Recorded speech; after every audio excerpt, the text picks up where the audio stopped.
when Kamehameha had that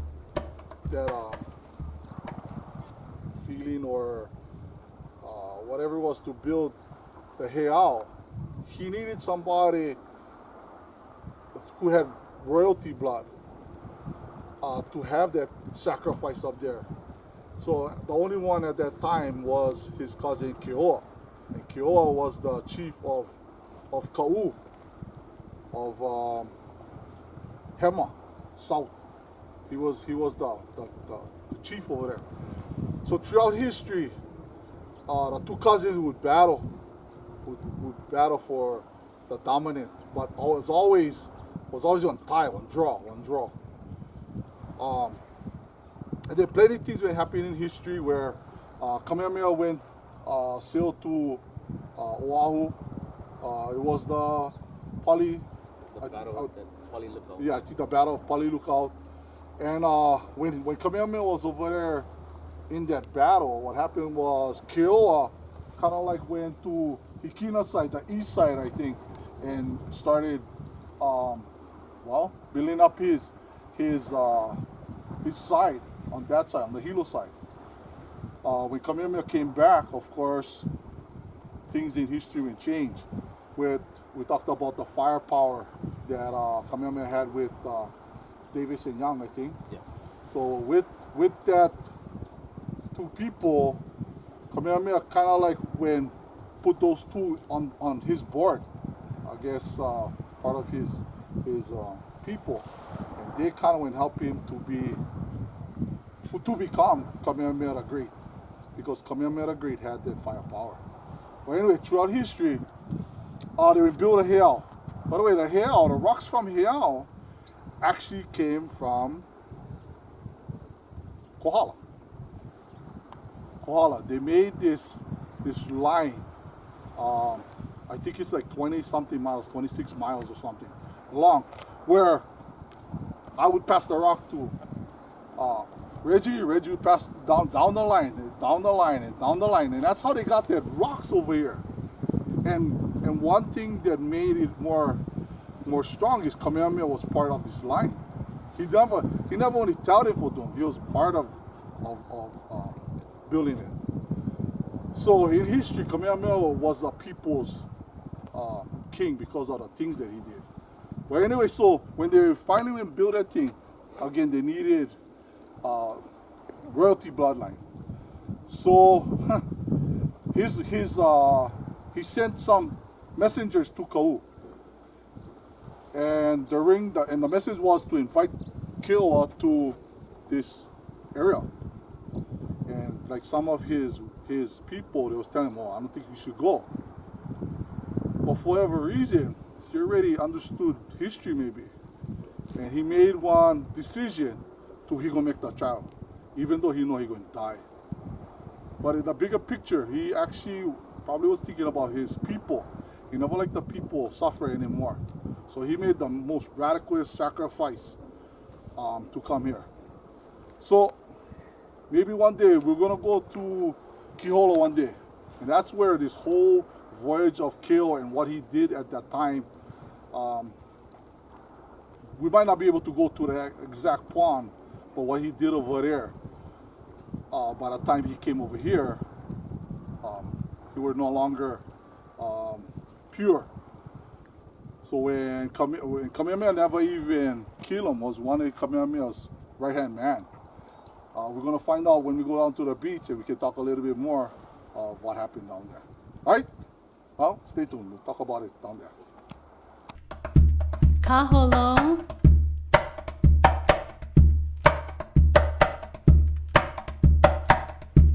Kavelu.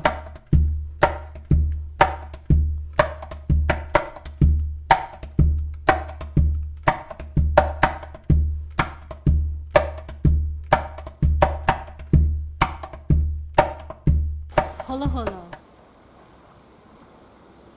Pelicane Bay. I guess this whole place used to be one village before. And this is where some of the families used to live.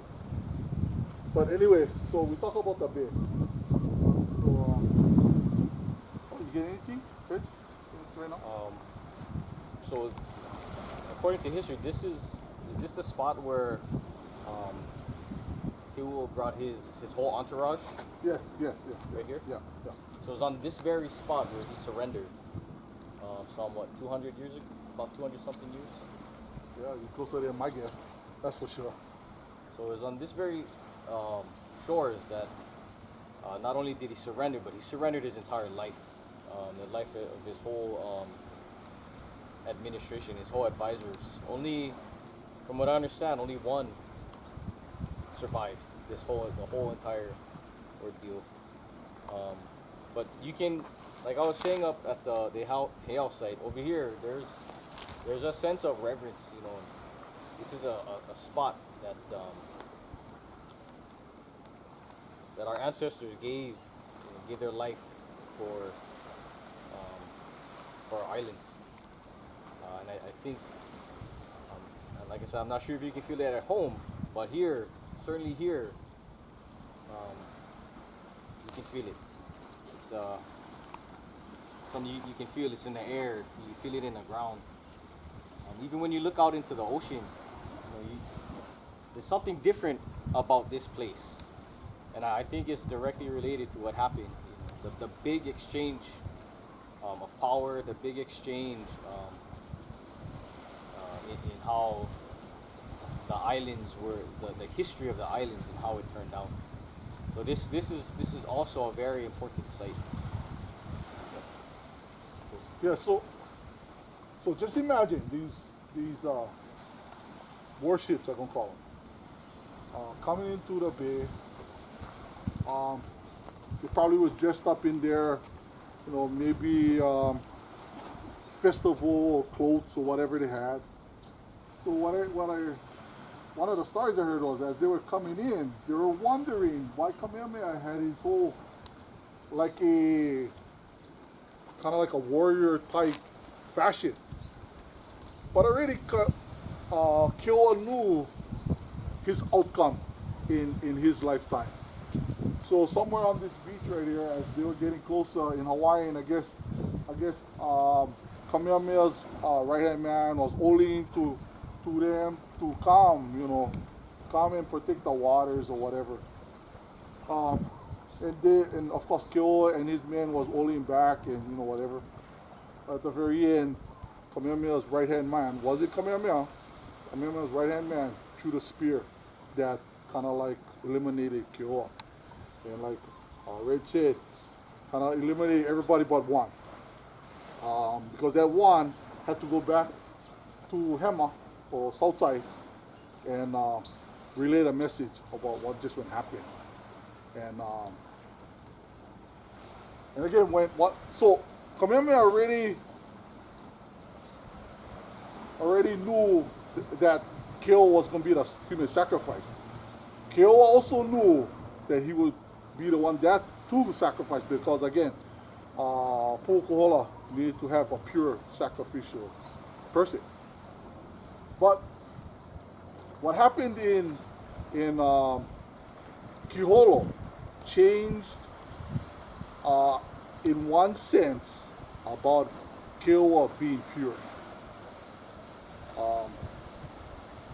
I'm going to share them. I wasn't going to share them until we go to Kiholo, but I'll share it when we go to Kiholo. But in Kiholo, he actually cut off his manhood. How's that? He cut his manhood and traveled another, I'm going to say 5+ miles to this bay, still standing strong on the canoe, knowing he wouldn't die, and probably that's why he did them, and the rest was history. The jam up is when I guess Kamehameha finally found out that he never had his manhood. They still would sacrifice him, and the rest is history. But the real essence of one pure blood was no longer. But like how Red said, there's a lot of mana in the air, the makani that circles around here, the ocean, the kai. It kind of brings in the makani off the water. And just the air itself, because of what went happen, strong. You can feel some kind of presence. this is the part that I'm not really sure where the significance of the shark sail. So somewhere out there, right where the woods there, there's actually one here, and I think, again, I like to give everybody one chance to do their own research. But anyway, out there, that's what they call shark sail. And with the shark sail, every once in a while, you see on one certain tide, you actually see almost by those cavalry trees. The most I ever saw was maybe eight black-tip sharks. They're swimming in the area. But again, pretty close to where the shark sail is out there. And again, we live in the youngest island. And it's still growing. It still has a lot of mana all over the place wherever we go. You got anything to add on with the hell? I think that's pretty much it. I just want to reiterate like Uncle was sharing the mana. That is something that is very sacred to Hawaiian culture. Is that's our like part of our driving life force, and to share that, to experience that, that's a deep culture exchange. That's something deep that that in the Hawaiian culture we acknowledge.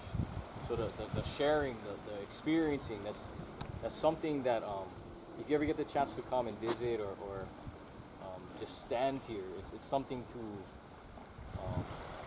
revere and to experience. But with that,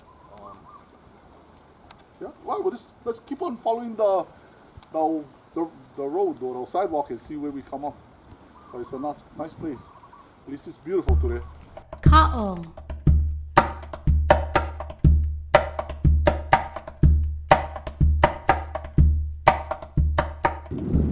just look up though in this direction and just see. Imagine, just from this vantage point here on the pathway, that is a dominating sight right there. And imagine riding in on canoes from far away. You can probably see that, and knowing that that's where you're going to end up. Imagine the thoughts or the whatever they were experiencing or thinking coming to this place. I just wanted to show just how that piece of architecture right there just dominates this landscape right here. Just think for a minute how long it took to actually construct that, and the 1 year. significance. Yeah, one year. Yeah, that's right. Yeah. 1 year. Yeah, you're right. You figure out of all the area, out of all the area, there's nothing that is erected or have any, something outstanding than this area. Yeah. Because everything else is all bland. Yeah. Just kind of like burned. You're right. But me, man. Let's go. All right. Hey. So this was our adventures for today. Ukohola. Plenty history. If you're Hawaiian, be proud of your heritage. If you're not Hawaiian, hey, this is just another history lesson.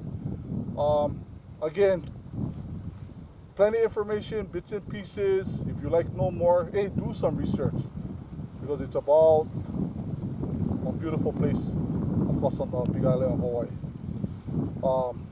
But I had a good old time today. Again, thanks to Uncle Reggie for joining me today. Uncle Reggie, you got anything to say? Yeah, I got a few things. Just want to say I've been here maybe once or twice before, but every time we come, it's always something different. And this time around, I learned Uncle Harlen shared something about King Kamehameha himself, his character that I hadn't known before, but how he was saying that King Kamehameha was great, not only because he was the first or the one to unite all the islands, but he was great in the sense that he actually went and did the work also. He never just tell people what to do and that's it. He was willing to, participate in the process of building the hill, participate in the process of governing and being involved with his people. And I think that's an interesting fact. I never did know. So thank you, Uncle, for sharing that. But also, just having this moment to just look back and just see how that, the piece of Hawaiian architect dominates the landscape and dominates our history. You Hawaiian, you in some way or fashion connected to this point, because it's a major point of history. It's shifted, and changed things for every Hawaiian in this island. So even if you're watching this video and you're not here in the islands, you may be somewhere else, let this kind of be a reminder, of your roots, be a reminder of your cultural aspect here, and kind of give you that sense of pride, like Uncle said, being Hawaiian, having your culture identity rooted in something that is so sacred, and something that is so important. So we come from a rich line of of peoples that were very connected to their land, connected to how the water moved, how the land provided, and just acknowledging that aspect of who we are as a people is important. So if you ever get the chance to make it here, come check it out. Like we said, stay on the path, be respectful, don't take nothing. This is a sacred area, so just leave everything as it is. But just what you take away is something that people cannot take from you. The experience that you have for yourself, standing in a place like this, or experiencing, the birds chirping or the wind blowing. That's something that you will always treasure.